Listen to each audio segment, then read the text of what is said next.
seu capítulo 4. Livro do Gênesis, capítulo 4.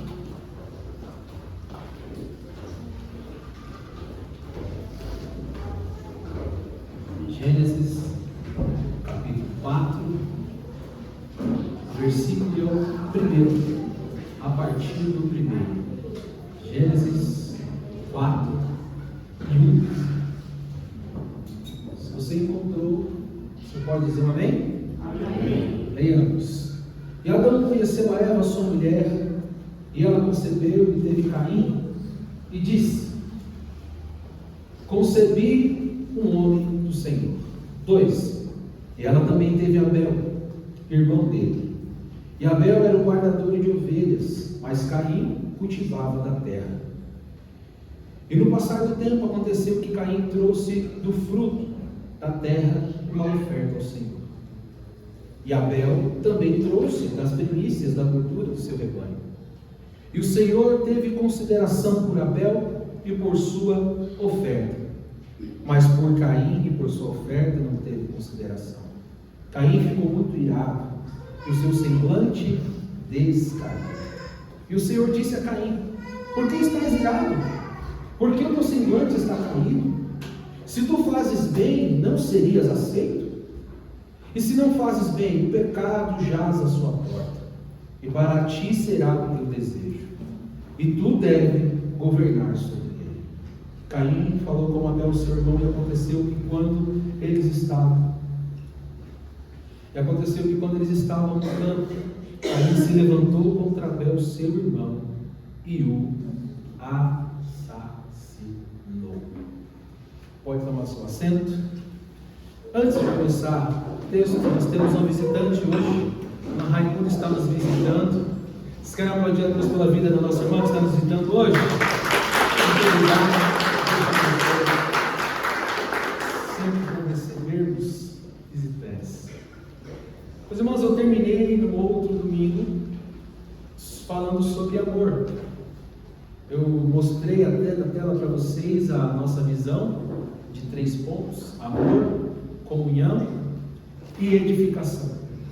Então eu terminei falando sobre amor, que não significa que eu não vá voltar a pregar sobre amor, mas hoje eu começo falando sobre comunhão, que é o nosso segundo ponto da visão. Então, primeiro amor, segundo comunhão. E este texto que o Espírito Santo inspirou no meu coração, ele fala do início de tudo, do início da humanidade, trata do início do culto, de como era feito o culto, a oferta ao Senhor, e trata também de um dos episódios mais tristes da humanidade. Nós sabemos que depois do pecado cometido por Adão e Eva, eles foram expulsos do jardim. E esse capítulo 4 inicia dizendo sobre esta expulsão e as consequências e o que houve, quem chegou depois disso. Caim e Abel, eles são os primeiros relatos bíblicos a nascer fora daquele jardim criado por Deus. Eles nascem depois do pecado gerado ali pela desobediência de Adão e de Eva. Caim e Abel, eles dão o início a essa primeira geração depois do pecado. Depois do pecado, eles são os primeiros a surgir. E de início a história, ela vai trazer a alegria de Eva a receber, a conceber um filho. Nesse texto aqui, ela se alegra dizendo: alcancei de Deus uma bênção, alcancei de Deus uma dádiva, Deus me deu um filho. Ela demonstra alegria pelo fato, pelo momento, por mais que no capítulo anterior você vai ler e você vai perceber que, como consequência do pecado, da desobediência, ela teve as suas dores multiplicadas. E mesmo com as dores multiplicadas, ao nascer Caim, ela agradece, ela exalta a Deus e diz: alcancei do Senhor uma bênção. Logo após Caim, a Bíblia vai dizer que nasce o seu irmão Abel. E ele nasce e eles dois têm ocupações diferentes. Caim, ele vai seguir o ofício do seu pai. No capítulo 3, Deus, quando cria Adão no capítulo 2, no capítulo 3 ele tem a ocupação. Adão dá-lhe a ele a ocupação de cultivar o campo, de cuidar das ervas, de cuidar das plantas, da plantação. E Caim segue o exemplo, Caim segue o trabalho do seu pai. Porém, Abel, ele tem uma ocupação diferente, que antes do capítulo 4 você não vai encontrar o cuidado com os animais, o guardar, o pastorear ovelhas ou animais. Porque Adão, ele apenas dava os nomes e ele cuidava do campo, cuidava da erva. Depois que o homem peca junto com sua esposa, Deus mata um cordeiro e veste eles com a pele deste animal. E daí então a gente começa a entender como começa o pastoreio. Abel agora ele vai cuidar dessas ovelhas. Então Caim ele está trabalhando e cuidando do campo, do fruto do campo, e Abel está cuidando ali dos animais. Ele tem um rebanho para cuidar.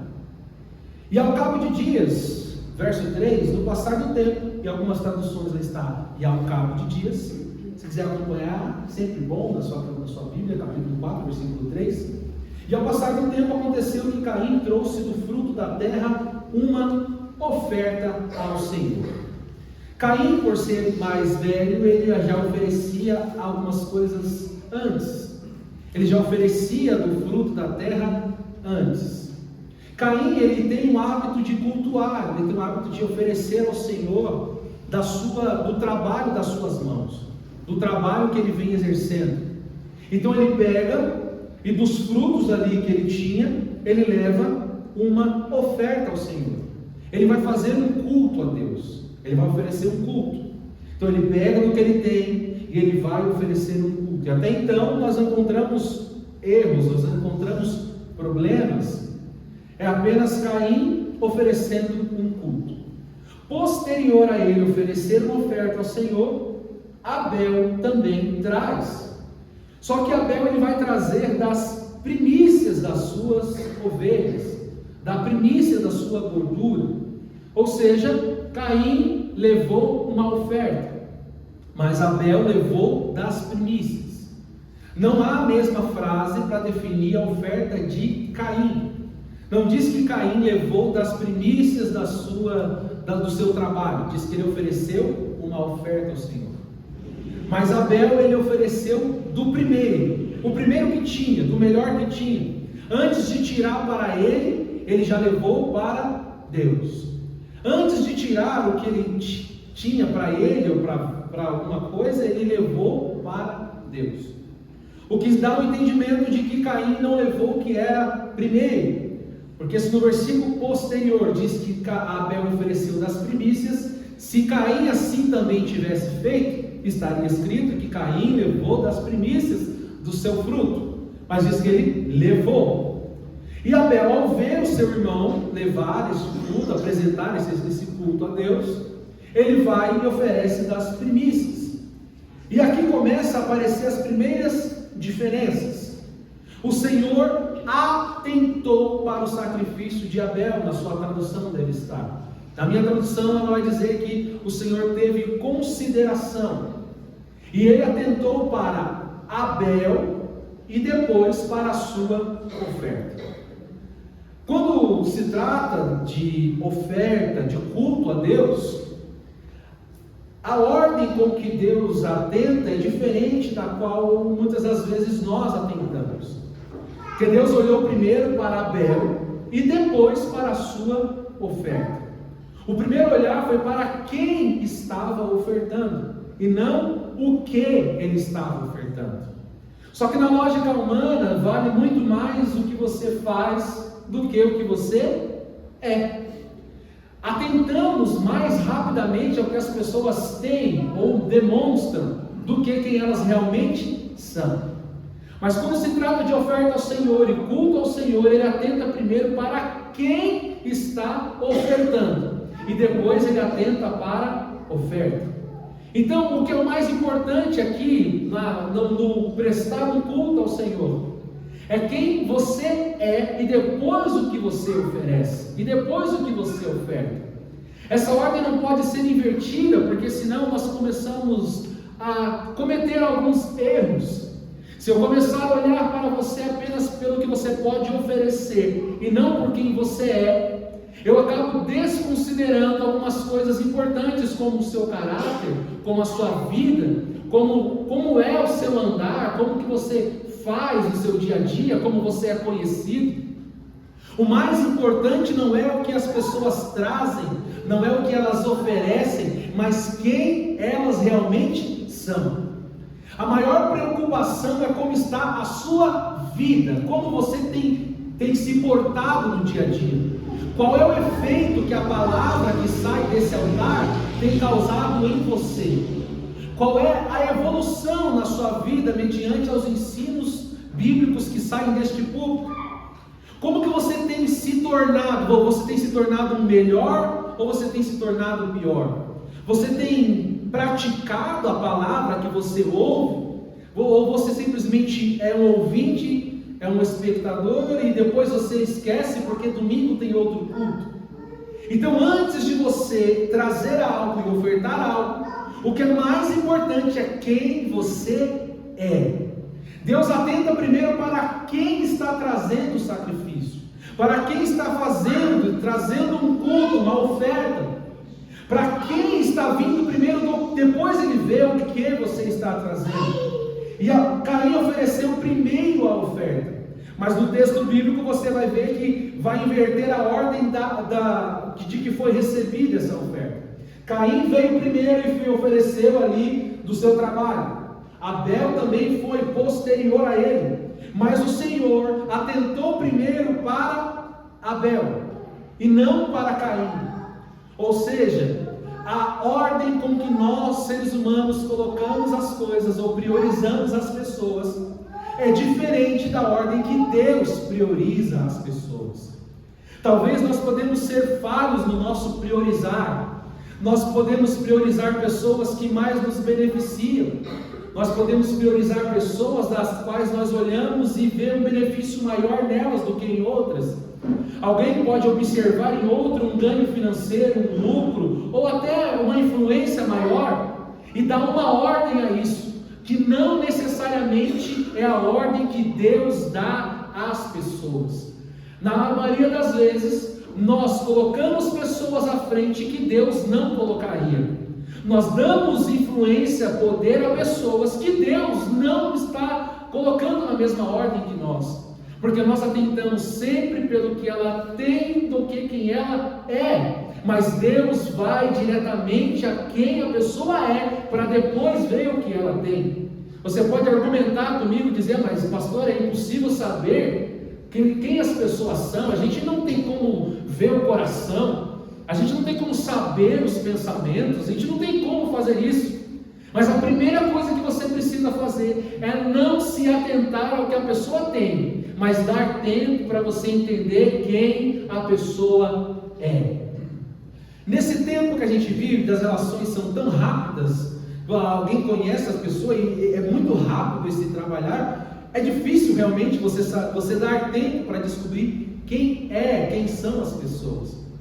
Mas Deus, conhecendo o nosso interior, os nossos pensamentos, aqueles que a gente não tem coragem nem de expressá-los, Deus sabe quem nós somos na essência, e por isso Ele está sempre procurando quem é, para depois ver qual é a sua oferta. Caim chegou primeiro, mas o culto e o sacrifício que foi recebido foi o de Abel. Então, ele chegou primeiro, e na lógica humana ele estaria à frente, mas quando Deus se atenta, ele se atenta primeiro a Abel, e depois ele vai se atentar à oferta de Abel, e aí posteriormente vai dizer, mas o Senhor, no versículo 5, mas o Senhor não se atentou, ou não se agradou de Caim, e nem da sua oferta. É inversamente proporcional ser aceito e não ser aceito. O que vem primeiro é o indivíduo, é quem você é.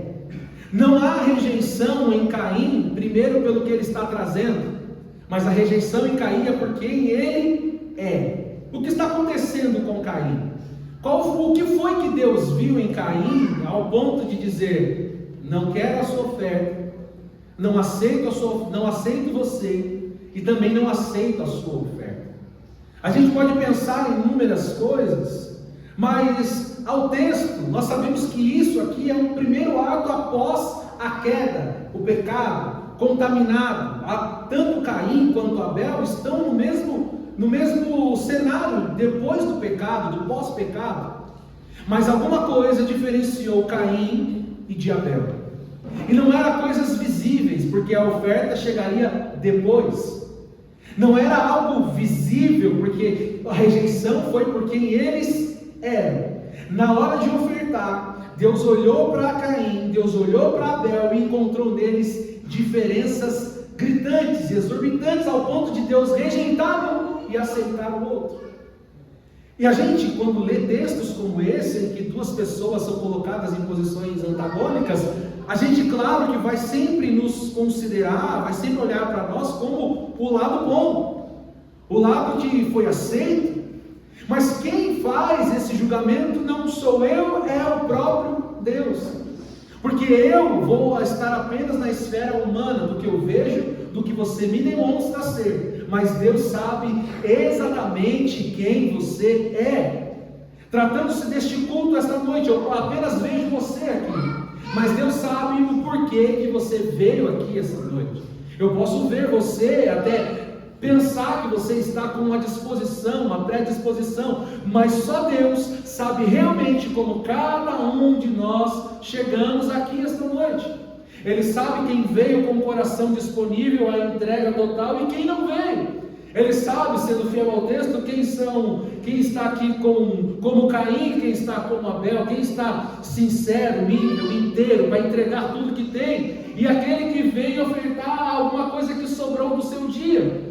Só Deus vai saber quem é você, só Deus vai saber quem sou eu, e eu não vou sair apontando um a um para tentar descobrir, porque o importante aqui é que vocês não vieram entregar algo para mim, vocês não vieram entregar algo para a pastora, vocês não vieram entregar algo para esta igreja, vocês vieram cultuar a Deus, que antes de tudo conhece quem você é, e aí Ele sabe exatamente a oferta, que tipo de oferta você vai entregar.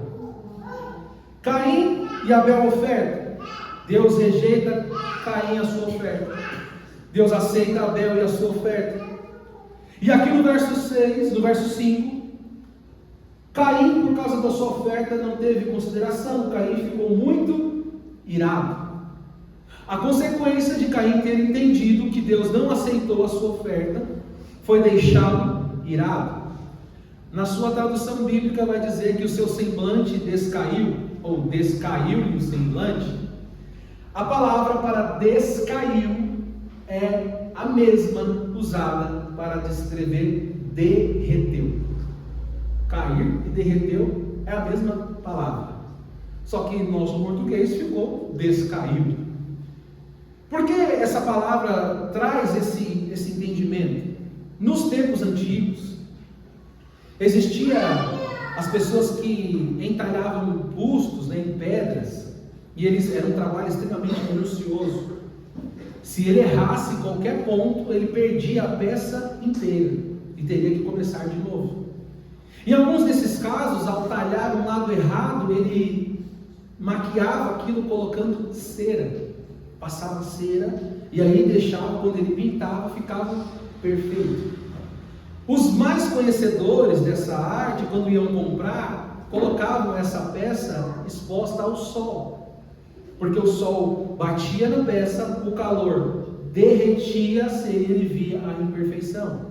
E aí ele olhava para o homem que o fez e disse: olha, eu quero uma peça sem cera. Da palavra sem cera vem sincera. Alguém sincero, alguém que não tem cera, alguém que demonstra realmente as suas imperfeições. Quando Caim entendeu que a sua oferta e ele havia sido rejeitado, ele demonstra quem ele realmente era. Para Deus ficou nítido quem era o verdadeiro Caim. O sentimento que existia dentro de Caim.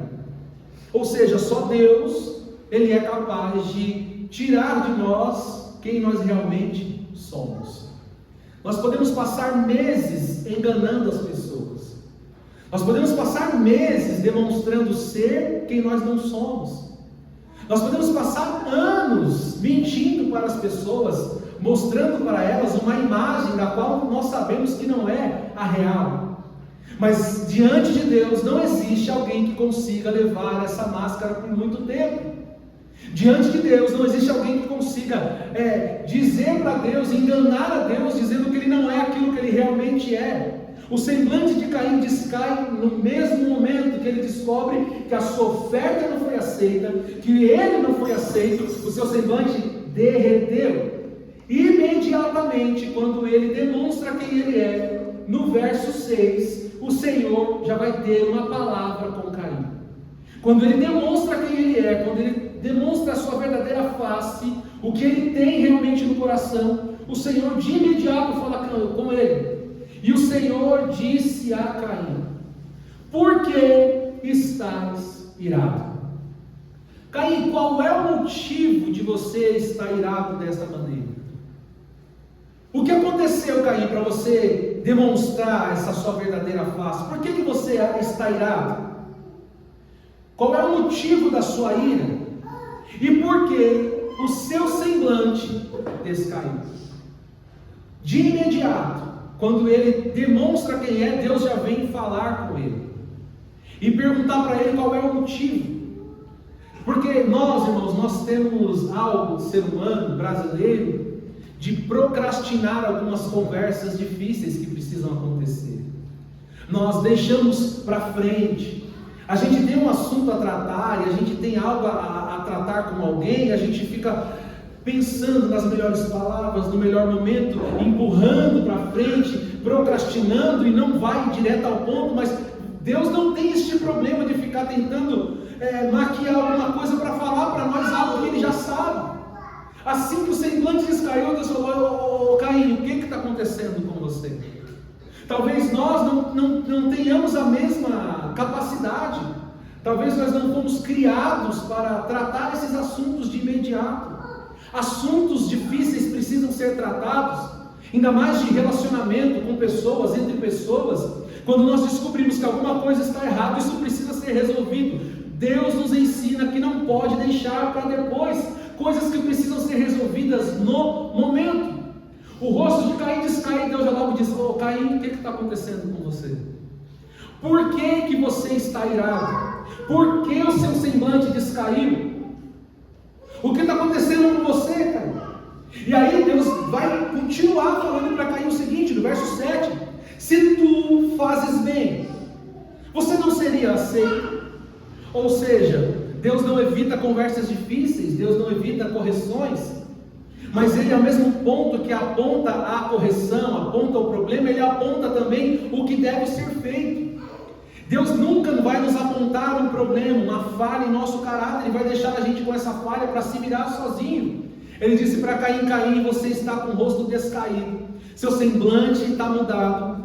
E por que você está irado, Caim? Se você tivesse feito bem, o seu culto e a sua oferta não teria sido aceita. Ou seja, Deus está falando para Caim: Caim, a culpa não está em mim e não está em Abel. Você que não fez da forma que deveria ser feito.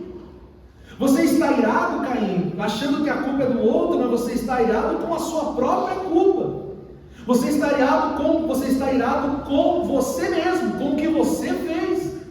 Porque se você tivesse feito direito, eu teria aceito.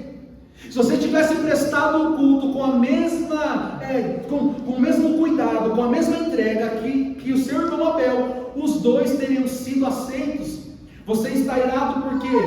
Talvez porque o Senhor aceitou ele e me rejeitou. O Senhor aceitou a oferta dele e rejeitou a minha. O Senhor está fazendo distinção e Deus fala para Caim: não, Caim, você está irado com você mesmo, porque se você tivesse feito bem, eu teria aceito da mesma maneira. Mas o Senhor fez distinção. Não, eu não fiz distinção, você que fez diferente. Um dos problemas que nós carregamos é tratar as pessoas segundo as nossas feridas, é tratar as pessoas segundo os nossos traumas. Nós tivemos problemas com pessoas e quando começamos a conviver com novas pessoas, nós trazemos as heranças que foram carregadas sobre nós de tristeza, e quando a gente vai encontrar alguém, a gente começa a tratar as pessoas segundo os nossos problemas, segundo aquilo que conhecemos. A gente acredita que ninguém mais pode ser sincero, porque um dia alguém não foi sincero. A gente passa a acreditar que todo mundo vai nos trair um dia, porque um dia alguém nos traiu. A gente começa a tratar as pessoas segundo as nossas feridas, segundo os nossos problemas. E Caim enxergava o problema em todo mundo, mas não enxergou que se ele tivesse feito do jeito que precisava ser feito, ele teria sido aceito. Às vezes nós levamos os problemas aos outros e até oramos a Deus dizendo que o problema está no outro, quando Deus fala, não, pare, pense bem, se você tivesse feito do jeito certo, eu teria aceito. E agora, Caim, tem um problema, porque como você não fez do jeito certo, isso tem consequência. Todos nós somos adultos para saber que as nossas ações têm consequências. Nós sabemos disso. Caim, o seguinte, como você não fez o que era certo, eu não aceitei, o pecado jaz à sua porta. A consequência do seu ato, ou seja, o irar, quando ele se irou, o pecado estava à porta. Deus diz, agora Caim, você ainda tem como resolver. Nós temos a tendência de desqualificar, excluir as pessoas que cometem erros. Dificilmente nós temos a humildade de dar segundas chances, terceiras chances às pessoas. Tem muitos que dizem, comigo é uma vez só e já não adianta mais. Comigo é isso, você fez, errou, já não tem mais chance, acabou, não volta mais. E eu louvo a Deus porque Deus não nos trata segundo as nossas ações. Porque se nós fôssemos tratados por Deus da maneira que nós tratamos as pessoas, ninguém melhor do que você sabe qual seria o tratamento que você receberia, que eu receberia, que nós receberíamos. Deus falou para Caim, Caim, você fez o que era mal, você fez o errado, por isso eu não recebi, mas o pecado jaz à sua porta, e se você não dominá-lo, será para ti o seu desejo, o desejo será para ele. Se você não governar isso que você está sentindo, isso vai se tornar algo pior. E aqui, mais uma vez, Deus demonstrou para Caim, perguntou porque ele está virado, perguntou porque ele estava com o semblante descaído, falou para ele que o pecado estava à porta e disse para ele, mas você ainda pode controlar, você ainda pode consertar, você ainda pode resolver isso que você está sentindo, você ainda não externou, você ainda não colocou para fora, dá para você ainda resolver esse problema, Caim, antes que as consequências sejam maiores, antes das consequências se tornarem muito grandes, das quais você não será capaz de suportar. Quantos de nós, hoje, se pararmos para fazer um exercício de imaginação, quantas oportunidades nós tivemos de não tratar pessoas de determinada maneira, de não falar determinadas coisas, de não fazer determinadas coisas, se a gente tivesse dominado aquilo que estava batendo na nossa porta? Se a gente tivesse pensado duas vezes ao invés de apenas uma em fazer, em tomar ação, e falar, e ir à frente, e tomar atitude. Caim recebeu de Deus, não fui eu, não foi um ser humano que estava falando com Caim, era Deus dizendo para Caim, Caim, você fez o que era errado, mas dá para você resolver e não levar à frente isso que está batendo na sua porta, isso que você está pensando fazer, no calor da sua ira, no calor da sua raiva, você não pode fazer isso, Caim. Você tem que deixar esse momento de ira, de raiva passar, para você não se arrepender depois das suas atitudes. Você já começou entregando uma oferta errada, não conclua errado aquilo que você já começou. Você tem como resolver ainda isso. E quantas vezes Deus nos alerta da gente conseguir ainda resolver um problema sem causar danos maiores? Quantas palavras a gente ouve de Deus nos direcionando, nos avisando, dizendo para nós, não vá por aí, não faça desse jeito, não é dessa forma que você está pensando, tem como ser diferente, tem como agir diferente, mas a gente vai e continua assim como como Caim ficou. Caim não respondeu a Deus em nenhum momento. Ele ouve que ele está irado, que o semblante descaiu, que o pecado está à porta, que se ele não dominar, esse pecado vai dominá-lo. Mas o que Caim faz? Verso 7, Deus diz a Caim: o pecado já é na sua porta, se você não dominar, para ti será um desejo. Verso 8, Caim falou com Abel. Até o verso anterior, quem estava falando com Caim? Deus. E Caim responde a quem? A Abel. Ele ignorou os alertas. Ele não respondeu o que deveria ser respondido. Primeiro porque o problema de Caim não era com Abel. O problema de Caim era com quem rejeitou ele e a sua oferta.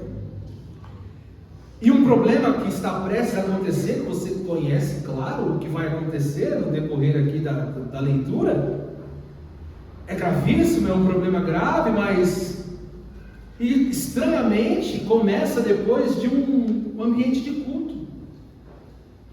O problema é gerado no ambiente de culto e as consequências vêm após o ambiente de um culto. Além de ser um ambiente familiar, era um ambiente de culto, era um culto familiar. Acontecia isso aqui, o que Caim estava prestes a fazer não foi depois de uma briga dele e de Abel. Não foi depois de Abel ter desagradado, não, o problema dele começou depois de um culto mal oferecido, mal feito. Um primeiro assassinato da Bíblia começa depois de um culto. O ambiente de culto, onde teria que ser o ambiente mais saudável possível a nós estarmos, às vezes se torna um ambiente mais danoso e que traz mais feridas. Está escrito na Bíblia, não são as minhas palavras, não é o que eu entendo, o que eu quero entender, é o que está escrito. Ele ofereceu um culto mal oferecido, foi rejeitado, e depois disso ele vai matar o irmão, depois de um ambiente de culto, depois de um ambiente de sacrifício. Porque se a gente não vigiar as nossas atitudes, se a gente não vigiar como estamos oferecendo ofertas, como estamos cultuando, como estamos nos portando, nós podemos sair de um ambiente como esse, de um culto, e sair ferindo os nossos irmãos, assim como Caim fez com o seu irmão. O ambiente onde deve ser o melhor ambiente para nós, acaba se tornando o pior ambiente para nós, e a culpa não é de Deus, porque Deus falou para Caim: Caim, seu semblante descaiu, você está irado, o pecado está na sua porta, você pode resolver a situação, mas ele não quis resolver. E quantos cultos e reuniões nós temos, Deus nos alertando que assim que terminar o ambiente de culto, você tem que vigiar nas suas palavras, nas suas ações, como você faz, como você vai reagir, para que você não transforme um ambiente de culto em um ambiente de feridas e até de assassinato. Caim ouve o que Deus diz e ele vai responder a quem? A Abel. E qual é a ação que ele vai tomar a Abel? Verso 8. E Caim falou a Abel, seu irmão, dizendo: vamos ali ao campo. E quando ele vai ao campo, ele se levanta contra o seu irmão e o mata. Quantos alertas nós lemos nos versículos anteriores? Você ficou irado, Caim, toma cuidado. Caim, não faça isso com a cabeça quente, cara. Caim, você está irado, seu semblante descaiu. Caim, o pecado está na sua porta. Ele está batendo, está te convidando a fazer o que não deve. Domina ele, Caim, não vai. Ele ignora todos os alertas e convida o irmão. E ele termina o verso 8 assassinando o seu irmão. E ele faz o que tem que ser feito na sua mente. E o problema dele não era com Abel, mas ele de alguma forma ia mostrar para Deus que ele conseguia fazer algo, que seu irmão não era melhor do que ele. Ele vai lá e mata o seu irmão. E no verso 9, mais uma vez, vem o Senhor falar com Caim. No verso 9 diz o Senhor a Caim o seguinte: onde está Abel, teu irmão? Ô Caim, eu tenho falado com você já há alguns dias, tenho falado com você sobre a sua postura, sobre o pecado que bate à sua porta, sobre as consequências que você só está agravando ao invés de resolvê-las. E agora, Caim, onde está o seu irmão? Deus não sabia de tudo? Claro. A mesma pergunta que ele faz a Adão e a Eva quando eles pecam é: onde vocês estão? Ele requer de Caim uma resposta: ô Caim, onde está o seu irmão? E qual é a resposta linda e respeitosa e honrosa de Caim? Eu sou, de alguma maneira, guardador do meu irmão? Qual foi o momento, Deus, que o Senhor disse para mim que eu tinha que guardar Abel? Eu não lembro do Senhor ter falado para mim que eu tinha que ser cuidador dele, babá de Abel. O Senhor está perguntando para a pessoa errada. Eu não tenho nada a ver com isso. Abel, na verdade, oh Deus, Abel não foi quem fez o melhor sacrifício, o culto? Então, você está perguntando para mim por quê? Eu não tenho nada a ver com Abel. Abel é vocês dois que são os íntimos a ele. Ele faz o culto, o senhor aceita ele. Eu não, eu sou rejeitado. Eu sou, por acaso, o guardador do meu irmão? E ele disse, Deus disse a Caim: Caim, o que você fez? Duas perguntas de Deus para Caim. Caim, onde está seu irmão?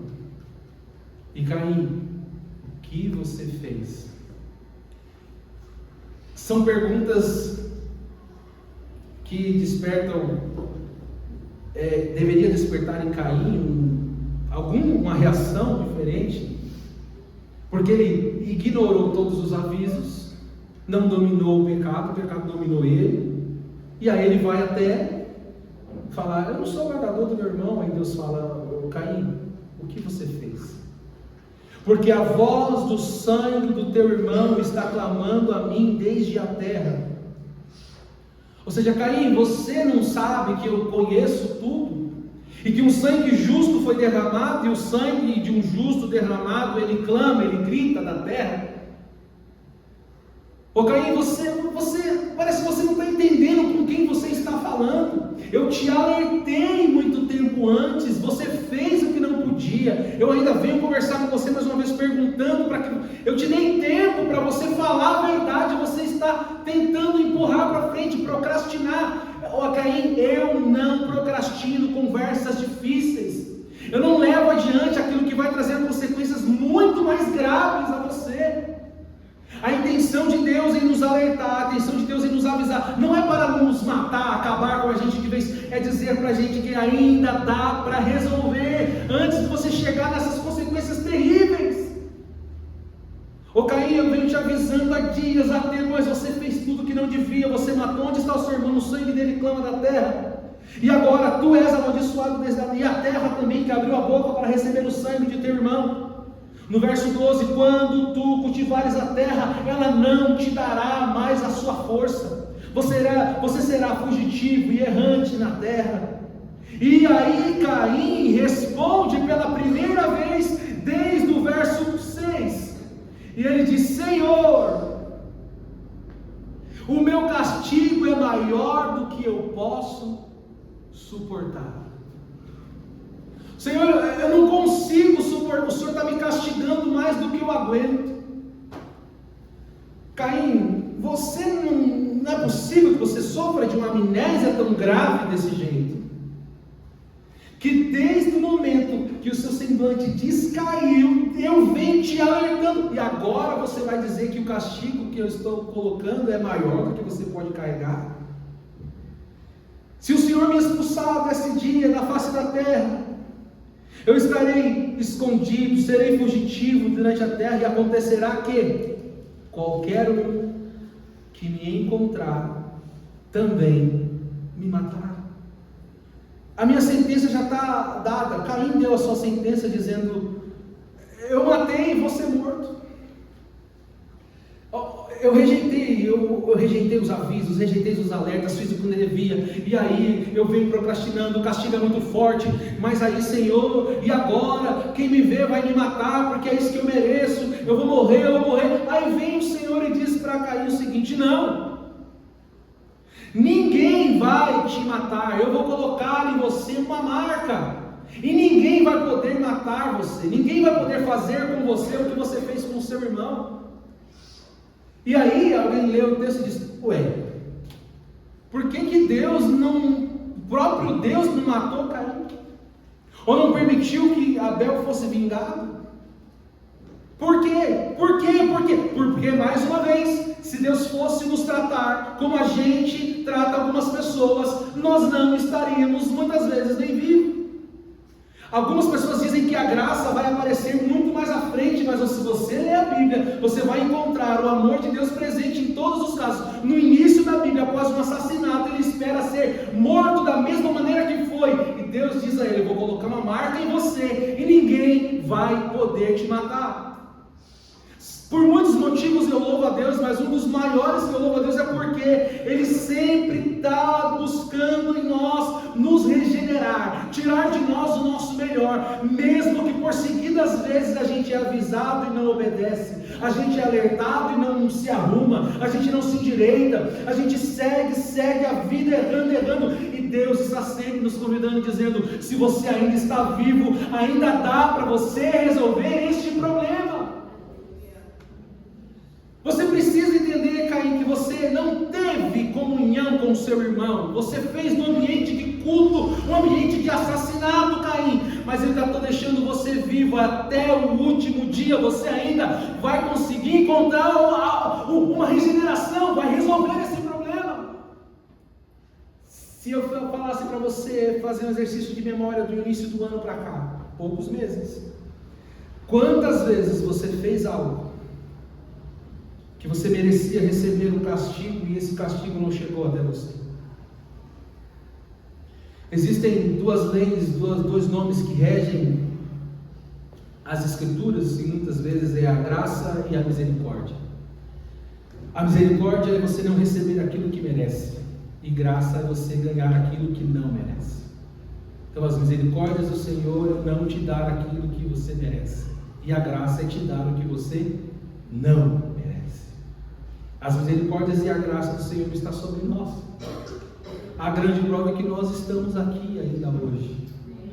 Deus está nos alertando mais uma vez. Você está ouvindo essa mensagem, o pecado está batendo na sua porta, dizendo para você fazer o que não deve, e Deus está dizendo para você precisa dominá-lo. Talvez você fale para mim: pastor, a mensagem chegou tarde, eu já matei Abel, eu já fiz o que não podia, eu já falei o que não podia, eu já feri, eu já fiz tudo isso. Deus está dizendo: mas você ainda está vivo. Você ainda está ouvindo essa mensagem. Ainda há uma esperança para você, ainda tem como resolver esse problema. E é mais uma vez a palavra que é esta espada que penetra até a divisão da nossa alma, do nosso espírito, é o Senhor nos dizendo: para esse primeiro ponto de comunhão, vocês precisam entender que começa no mais íntimo, que os ambientes onde devem ser os melhores, se nós não vigiarmos em nossas atitudes, podem se tornar os piores. Que se a gente não vigiar e não entender que Deus está nos alertando, a gente vai chegar um dia e falar como Caim disse: ah, Senhor, está difícil demais carregar esse fardo, está pesado demais, o castigo é muito forte, está difícil demais, porque eu não vou conseguir, não dá. E Deus está dizendo: vem te alertando desde o primeiro dia. Quando começou a surgir, eu avisei, mas você não se atentou. Mas ainda há esperança. Para vivermos em comunhão como igreja do Senhor, nós precisamos olhar para a história de Caim e de Abel e extrair dela ensinos para que nós não venhamos repetir essas ações depois de um ambiente de culto. Nós precisamos aprender de uma maneira, a gente precisa aprender, porque senão a gente vai viver repetindo as coisas. E Deus está nos alertando, dizendo: dá para ser feito de maneira diferente. A mim, a você. A palavra, ela me denuncia a todos nós. Até quem vai ver essa mensagem depois, gravada, vai ser denunciado por ela.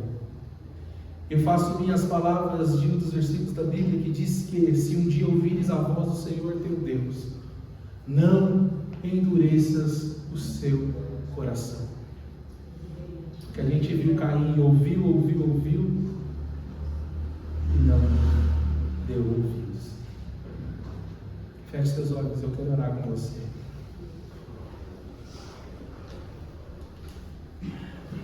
quero orar com você partindo do princípio deste ensino da comunhão. Hoje é o primeiro dia que a gente fala sobre a comunhão. E o ambiente aqui de Caim e Abel é um ambiente familiar, um ambiente de culto. Os dois ambientes que a gente mais convive. E eu creio muito na palavra que o Senhor inspirou no meu coração. Eu creio muito no que Ele falou para nós esta noite. O desejo dele é que a gente possa viver em comunhão e na comunhão. O desejo dele é que a gente aprenda com o que Caim fez e não venhamos repetir o que ele fez. E se por um acaso nós já fizemos, ele nos apresenta um caminho de retorno. A oportunidade que está sendo ofertada para nós é essa. É hoje, é agora. É o Senhor dizendo para nós: não faça como Caim fez.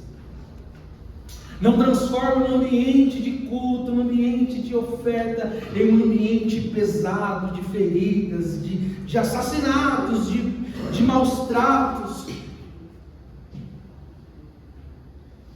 Porque Caim culpou a Deus de ter ofertado mal ofertado. Ele não fez um exame de autocrítica para pensar: será que o problema foi sou eu, é comigo? Mediante a atitude de Caim, nós podemos nos diferenciar essa noite. Antes da gente culpar ao lado, culpar o outro, culpar o Abel, culpar o irmão, culpar a Deus, por que nós não venhamos pensar como nós temos nos portado? Senhor, como será que eu tenho ofertado? Como que tem sido o meu culto? Qual é a oferta que eu venho trazendo ao Senhor? Qual é a forma que eu tenho me portado? E por que eu estou com esse sentimento, como esse sentimento de Caim? Isso está crescendo dentro de mim, está crescendo uma ira dentro de mim, está crescendo uma raiva dentro de mim, está crescendo um ódio dentro de mim. Isso não pode acontecer. Eu preciso dominar isso que está crescendo dentro de mim. O Senhor está dizendo: Ele bate na sua porta, mas você precisa dominá-lo. Se até o dia de hoje você já sofre algumas consequências de algumas coisas que foram feitas, porque tem consequências. Isso não é a figura daquele Deus irado, sabe? Não é essa figura do Deus irado, porque nós somos adultos suficientes para saber que as nossas ações têm consequências. Mas a conclusão da mensagem é que Deus nos dá uma nova oportunidade essa noite. Eu sei que o pedir perdão é algo difícil demais, pedir perdão é algo complicado demais, mas é algo necessário mediante a palavra que o Senhor nos trouxe essa noite, dizendo: ei, você precisa mudar a rota, se arrepender, pedir perdão, sair dessa rota, porque o final dela vai ser morte, o final dela vai ser terrível, vai ser um peso maior do que você pode suportar. Então ainda há momento, ainda há tempo de você mudar essa rota. O ambiente de culto tem que ser um ambiente de amor, não um ambiente de semblantes descaídos e rostos irados, não semblante de corações feridos, não ambiente de corações feridos e machucados e amargurados. Você não pode pensar assim: mais um culto. Você tem que pensar: hoje é um culto em que eu vou ofertar algo novo ao Senhor. O sentimento no seu coração é: está chegando domingo e eu vou lá de novo, naquele ambiente que me fere, que me machuca. Eu vou ver pessoas que eu não consigo lidar. O Senhor está dizendo: para começarmos a trilhar o caminho da comunhão, nós devemos aprender com a atitude de Caim e não repeti-las. O peso do pecado gerado de Adão já é um peso muito forte para nós agravarmos com atitudes em que Deus nos nos alerta dizendo: transforme esse ambiente de culto em um ambiente de amor, em um ambiente de comunhão, em que você tenha prazer em sentar do lado de pessoas, em terminar o culto e abraçar pessoas, e olhar dentro dos olhos dessas pessoas que congregam na mesma igreja que você, e dizer: eu te amo, eu consigo manifestar o amor de Deus em você e você em mim. Não vamos permitir que aconteça conosco o que aconteceu no culto, no pós-culto de Caim e de Abel. O Senhor está nos chamando hoje, porque conversas difíceis não são evitadas por Deus. Talvez, se eu pudesse escolher, não pregaria a mensagem que eu preguei hoje, mas a mensagem não é minha, ela é de Deus, eu sou apenas um eco da voz dele. A gente procrastina e manda para frente, mas não resolve. Mais. Deus diz: precisamos resolver para trilharmos o caminho da comunhão. Nós não podemos ter barreiras entre uns e outros. Nós não podemos ter barreiras entre nós e os nossos irmãos. Nós não podemos ter barreira entre nós e as pessoas que congregam conosco. Eu prego essa mensagem e meu coração está tomado de temor. Meu coração, a minha alma, as lágrimas, é porque o Senhor está me convidando, me chamando, dizendo: você precisa limpar esse seu coração antes que seja tarde demais. Você precisa arrancar esse veneno que está te matando aos poucos, esse veneno da falta de perdão. Libere isso, tire isso, quebre a legalidade, que isso está levando você a se amargurar, ao seu semblante cair, ao seu rosto derreter todas as vezes que você está no mesmo ambiente. O Espírito de Deus nos quer livres e livres desse sentimento. Que você possa orar ao Senhor.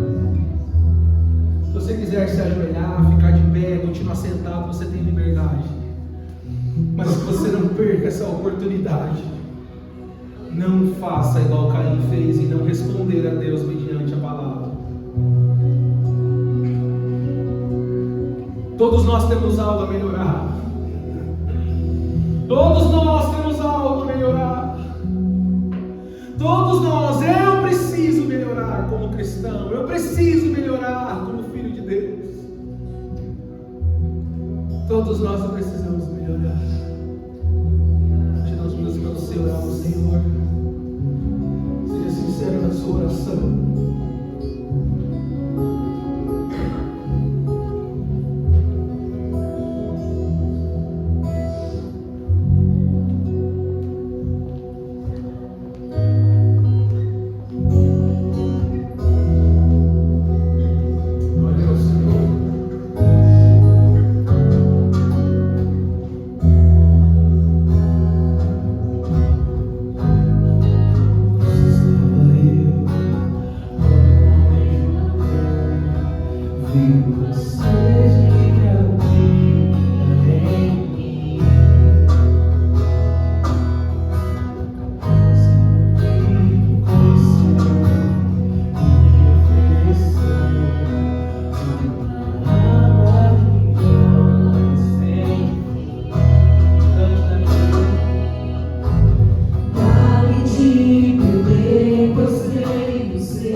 foge desse padrão está completamente errado.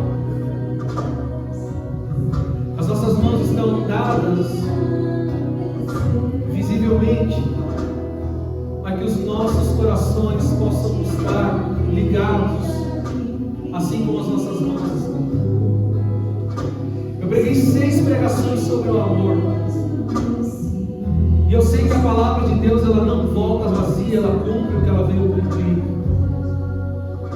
E esse grande amor de Deus é revelado através da nossa comunhão como igreja, como irmãos. Que não venha a ser apenas um discurso, apenas 3 palavrinhas da nossa visão, mas que nós possamos viver estas palavras nos nossos cultos e na nossa vida. O Espírito Santo falava no meu coração enquanto eu escrevia e pensava sobre essa mensagem, que através desse ambiente de amor e comunhão, algumas feridas começarão a ser curadas. Alguns ferimentos que ainda sangram na alma de algumas pessoas receberão hoje a cura de Deus, para que você possa sentir realmente curado. O Espírito Santo falava no meu coração, dizendo essas mensagens, esta palavra, o amor e a comunhão começarão a curar feridas nos corações de pessoas, para começarmos a viver algo novo, algo diferente de Deus. É necessário que primeiro sejamos curados em nossas almas, em nosso íntimo. E esse ambiente não é um ambiente de assassinato, mas é um ambiente de cura, é um ambiente de regeneração, de restauração, de viver de fato o amor, a comunhão, para então começarmos a partir para a edificação